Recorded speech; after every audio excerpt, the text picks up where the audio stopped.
Você não serve para nada, nem para ferver água direito. O chefe milionário berrava, e até o fogo parecia envergonhado. Ela ficou em silêncio, os olhos firmes na panela que ainda borbulhava. Enquanto ele cuspia orgulho, algo estranho aconteceu. O fogo diminuiu sozinho, como se tivesse escolhido ouvir ela, e não ele.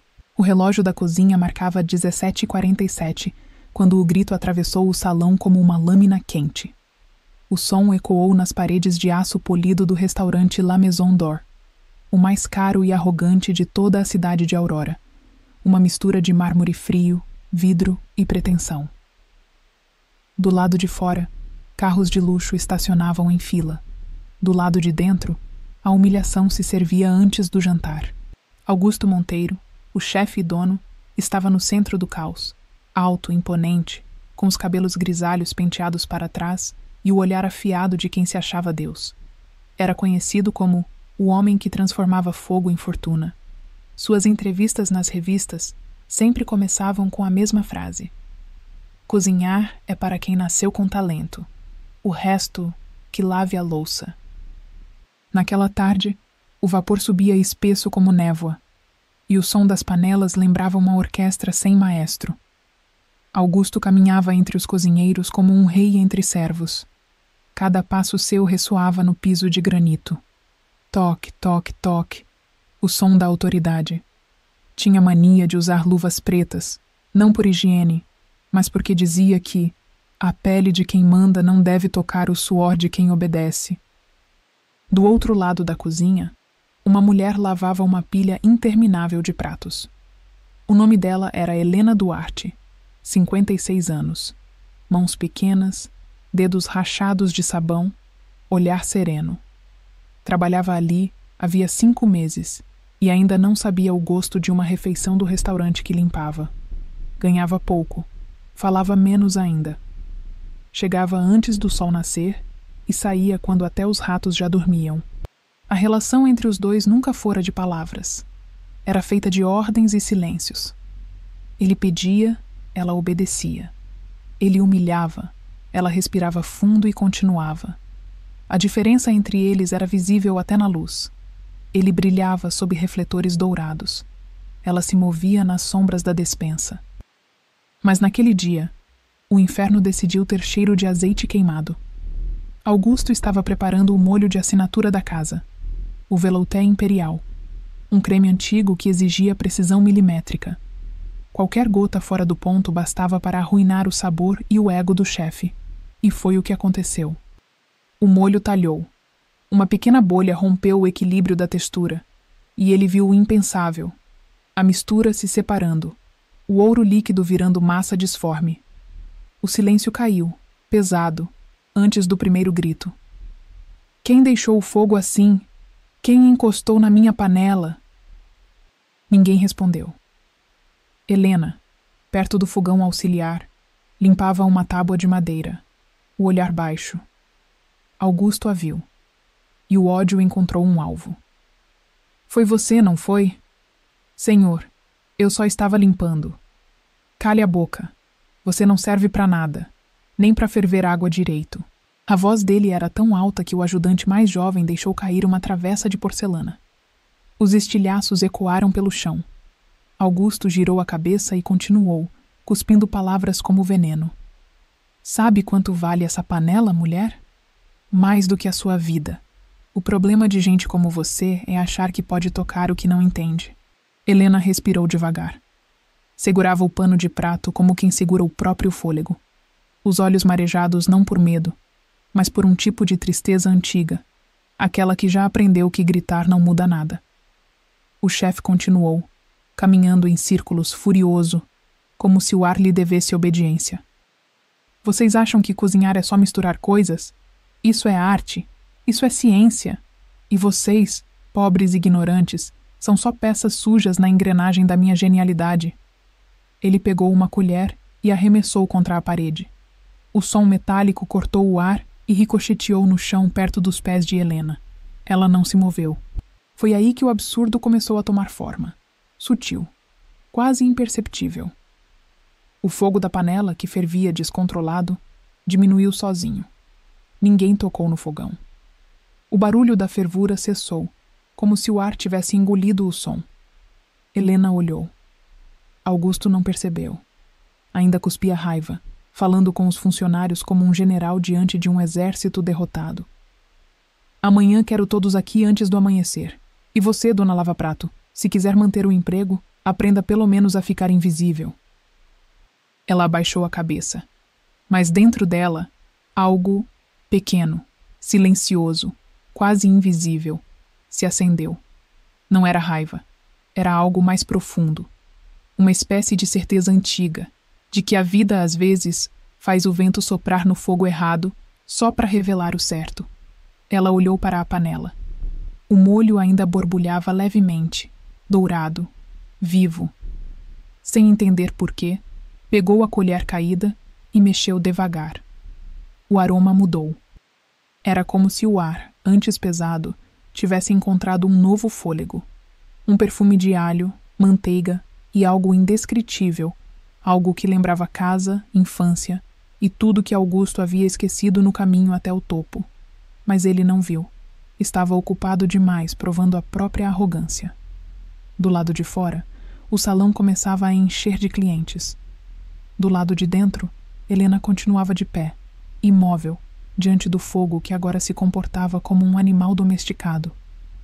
Um deles, o mais jovem, sussurrou.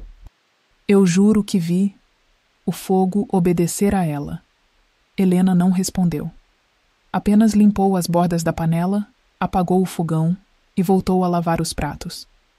Mas seus olhos, refletidos no metal brilhante, carregavam uma calma que parecia antiga.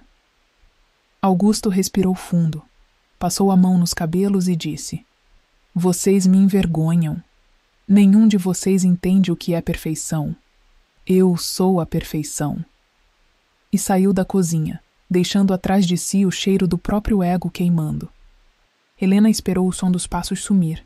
Depois olhou para o fogão. Uma chama pequena ainda dançava, teimosa, como se recusasse a morrer. Ela sorriu. Era o fogo, esperando ordens dela. O absurdo havia começado. E ninguém, nem mesmo o homem que se achava dono do fogo, entenderia o que estava prestes a acontecer. A madrugada se anunciava por trás das janelas foscas do restaurante La Maison d'Or. Era o tipo de gente que degustava status e engolia silêncio, enquanto fingia saborear arte. Helena lavava as últimas panelas, e o barulho da água se misturava ao crepitar do fogo. Era um som ritmado, quase musical. Ela não sabia por que o fazia tão devagar, como se estivesse ouvindo alguma coisa que ninguém mais podia ouvir. Augusto, do outro lado, continuava agitado. Andava em círculos, bufando, resmungando palavras que pareciam orações à própria vaidade. Nada sai do jeito que eu quero. Nada. Esse molho perdeu o sentido. Tudo está errado. O sous-chefe tentava se aproximar, mas o medo o fazia tropeçar nas palavras. Talvez. O senhor esteja cansado, chefe. Amanhã, com calma, tudo melhora. Cansado? Eu não me canso. Eu sou o nome que mantém este império de pé.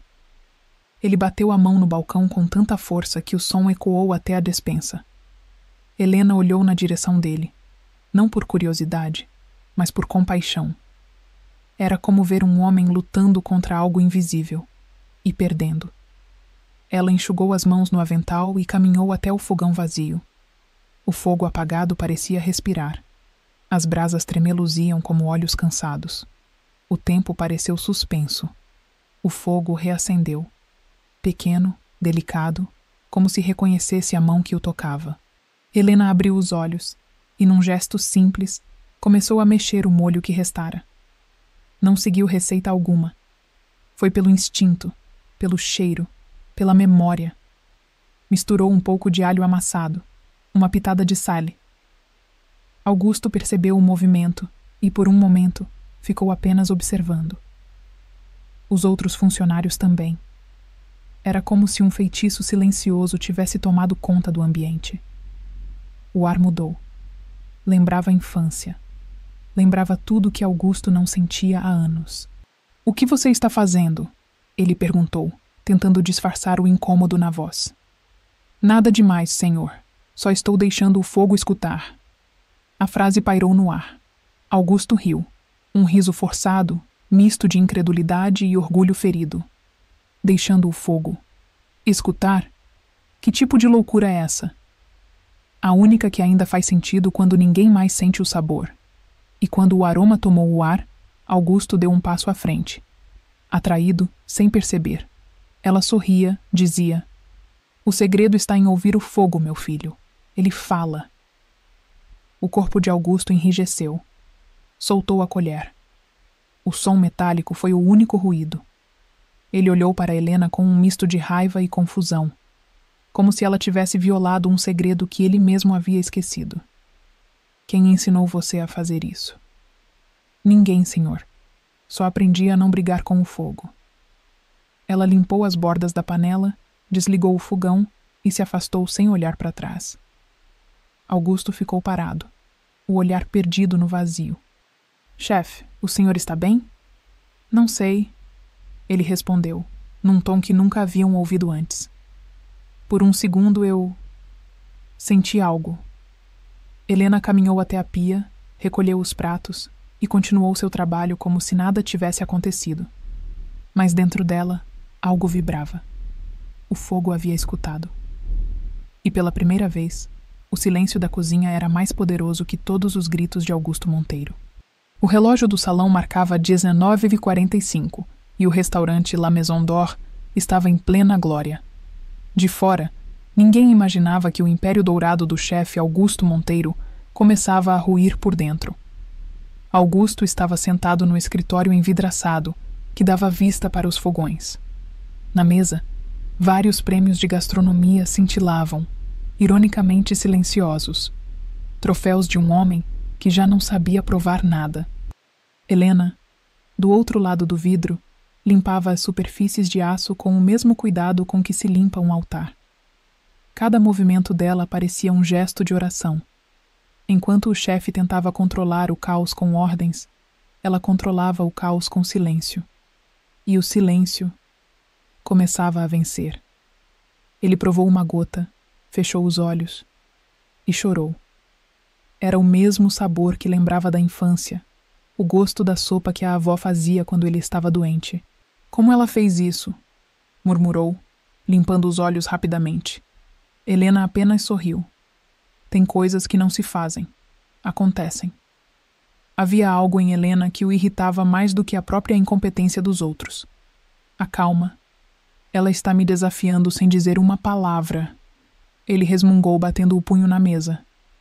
"Então é assim?" gritou ele. "Vira a atração agora? Todo mundo provando a panelinha da faxineira?" O sous-chefe tentou intervir. "Chefe, com todo respeito, o sabor." "Cale-se. Eu não pedi opinião de ninguém." Augusto pegou uma colher, mergulhou no molho e provou de novo. Mais uma vez, como quem desafia o próprio destino. Mas desta vez, algo diferente aconteceu. O gosto não apenas voltou, ele o atravessou. Um calor tomou-lhe a garganta, o peito. Só ele, um menino descalço no quintal da mãe, sentindo o cheiro do almoço e o som de um rádio velho. "Cozinhar é amar quem vai comer. Não é vencer ninguém, meu filho." O ar faltou. O homem que jamais chorava fechou os olhos e engoliu o choro. Mas o corpo denunciou. O punho tremeu, o maxilar trincou, e o peito arfou como o de quem tenta esconder um soluço. Helena percebeu. Não olhou diretamente para ele. Apenas disse com ternura discreta: "O sabor não morre. Ele só espera ser lembrado." Augusto ficou mudo. O fogo, agora dócil, mantinha-se firme, nem forte, nem fraco, como se escutasse a conversa silenciosa entre os dois. Ele tentou recuperar a pose. Passou a mão no cabelo, respirou fundo e disse com voz rouca: "Você não entende. Esse restaurante é tudo que eu tenho. É o que eu sou." "E o senhor acha que isso é pouco?" respondeu ela. "Sim, porque eu sou o melhor." "Então por que o senhor tem tanto medo de provar o que faz?" O silêncio que veio depois cortou mais fundo que qualquer insulto. Os olhos dele brilharam de fúria, mas por trás da raiva havia pânico. Aquela mulher simples o via por dentro, e ele, pela primeira vez em anos, se sentiu nu. Augusto deu um passo para trás. A voz falhou. Você acha que pode me ensinar a cozinhar? Não, senhor. Só acho que o senhor esqueceu porque começou. Helena recolheu as panelas, lavou cada uma como quem encerra um ciclo. O som da água era suave, quase hipnótico. Augusto ficou ali, parado, assistindo em silêncio, sem perceber que a raiva havia dado lugar a um tipo estranho de melancolia. Os garçons corriam, mas ali dentro, o verdadeiro espetáculo era invisível. Um homem orgulhoso começava a ruir, e uma mulher simples, com mãos feridas e alma limpa, se tornava o espelho onde ele veria o que realmente faltava nele. Helena terminou, pendurou o pano e olhou pela janela. Ela respirou fundo, em paz. O relógio marcava 20h33 quando o caos começou. O salão do La Maison d'Or fervilhava. Câmeras, flashes, risos. Augusto Monteiro andava de um lado para o outro com o sorriso plastificado de quem sabe enganar holofotes, mas não a própria consciência. No fundo, Helena observava tudo. Não estava escalada para aquela noite, mas o gerente pediu que ficasse por garantia. Ela obedeceu como sempre. Calma, discreta, invisível. Mas o fogo, dentro das panelas, parecia saber que ela estava ali. As chamas dançavam diferentes quando ela passava. O sous-chefe, nervoso, sussurrou para um colega. Você sente isso também? Como se o fogo tivesse humor? Sinto. Desde que ela chegou, é como se ele respirasse com ela. O jantar começou. As comandas se acumulavam. O som dos pratos tilintando era uma sinfonia mecânica, até o primeiro desastre. O fogo se ergueu do fogão central, alto, vermelho, selvagem. Augusto gritou. Abaixem esse fogo agora. Vai queimar tudo. O auxiliar correu, girou o botão. Nada. A chama não respondeu. O calor tomou conta da cozinha. O vapor subiu. As janelas tremeram. Desliguem isso. Agora! Rugiu Augusto, já vermelho de raiva e medo. Mas o fogo não o escutava. O fogo o ignorava. Ele tentou cobrir uma das panelas com a tampa. A chama saltou para o lado, lambendo o metal como um animal brincalhão. O sous-chefe gritou. Chefe, ele não obedece. Augusto sentiu o peito apertar. Aquilo era impossível. Ele, o homem que dominava o fogo, que o transformara em fortuna e fama, agora estava sendo desafiado pelo próprio elemento que o coroara. É defeito no gás, é sabotagem. Chefe, murmurou alguém. Ela está ali. Todos olharam. Helena, imóvel, com o olhar calmo e as mãos juntas, observava as chamas. Parecia que o tempo desacelerava ao redor dela. Nenhum medo, nenhum espanto, apenas compaixão. Ela caminhou até o centro da cozinha. Quando chegou perto do fogão principal, o fogo diminuiu. Baixou-se, sereno, como um cão que reconhece a voz do dono. Augusto a encarou, transtornado. O que você fez? Como você fez isso? Nada, senhor. Só pedi para ele descansar. O público do salão, do outro lado do vidro, começou a perceber o movimento estranho, o reflexo das chamas, o alvoroço dos funcionários. Alguns se levantaram. Câmeras filmavam. Chega! Augusto gritou, tomando a colher da mão dela. Você acha que pode roubar o meu palco? O meu fogo? Ele tentou reacender o fogão. Girou o botão. Girou de novo. Nada. O fogo se recusava. A respiração dele acelerou. O orgulho o sufocava. Cada segundo de impotência era uma ferida aberta diante de todos. Então, ele fez o impensável. Bateu com a colher na panela e gritou com o fogo. Acende, maldito! Eu sou seu mestre! O eco atravessou o salão. O silêncio foi absoluto.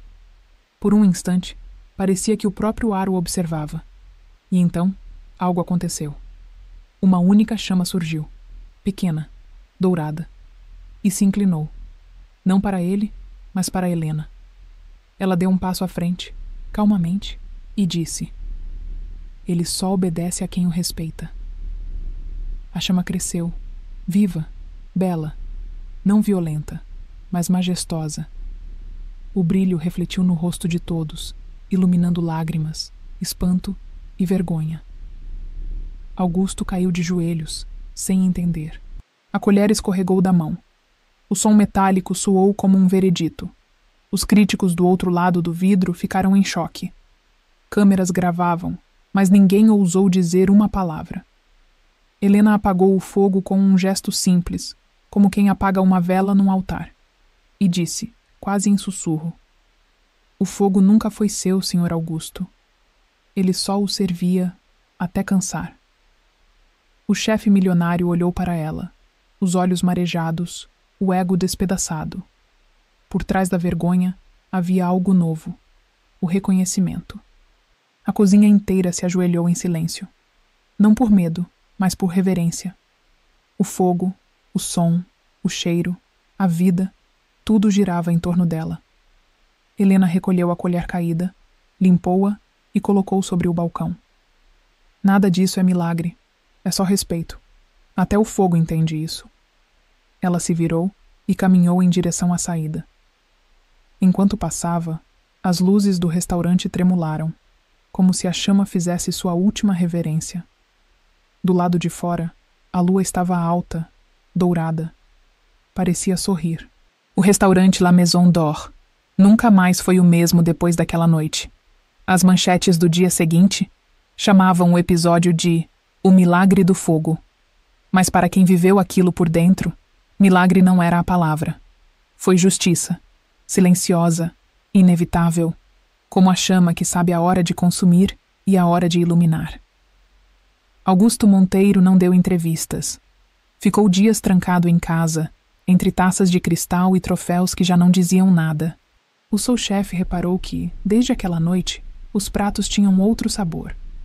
É como se o fogo tivesse voltado a gostar da gente, disse ele sorrindo. Helena respondeu com simplicidade. Talvez ele só tenha parado de sentir medo. Certa tarde, uma figura apareceu na porta dos fundos. Era Augusto. Ninguém disse nada. Ele se aproximou, hesitante. Eu não vim mandar em ninguém, disse. Vim aprender, se ainda puder. O La Maison d'Or deixou de ser o restaurante do chefe milionário. Tornou-se a Casa do Fogo, um lugar onde cozinhar era escutar. Helena nunca quis fama, nem crédito, mas o nome dela começou a ser sussurrado nas cozinhas de Aurora, como uma lenda silenciosa. A mulher que ensinou o fogo a perdoar. E quanto a Augusto? Ele continuou lá, todas as manhãs, acendendo o fogão com as próprias mãos, como quem reza. Dessa vez, não para mandar, mas para agradecer. Augusto acendeu o fogão, ou tentou. Ele a olhou com respeito, pela primeira vez. Respirou fundo, mexeu a panela devagar, sem pressa. Helena se aproximou e colocou a mão sobre a dele, guiando o movimento, como se o próprio fogo murmurasse: agora sim. O cheiro do tempero se espalhou pela cozinha, simples, caseiro, imperfeito. Mas havia vida ali. Augusto sorriu, tímido, como um aprendiz. É estranho, o sabor voltou. Helena respondeu: não, senhor. O senhor é que voltou. Os funcionários, ao fundo, assistiam sem entender direito, mas sentiam algo mudar no ar. Não era só o cheiro do alimento, era o cheiro do perdão. Augusto enxugou os olhos disfarçadamente. Eu passei a vida inteira gritando com o fogo, tentando fazê-lo me obedecer. E ele apenas esperava que o senhor escutasse, completou Helena com um leve sorriso. Helena olhou para aquilo com ternura. Está vendo? O fogo sempre perdoa. Ele queima, mas também aquece. Augusto assentiu, emocionado. Pela primeira vez, não havia plateia, nem aplausos, nem títulos.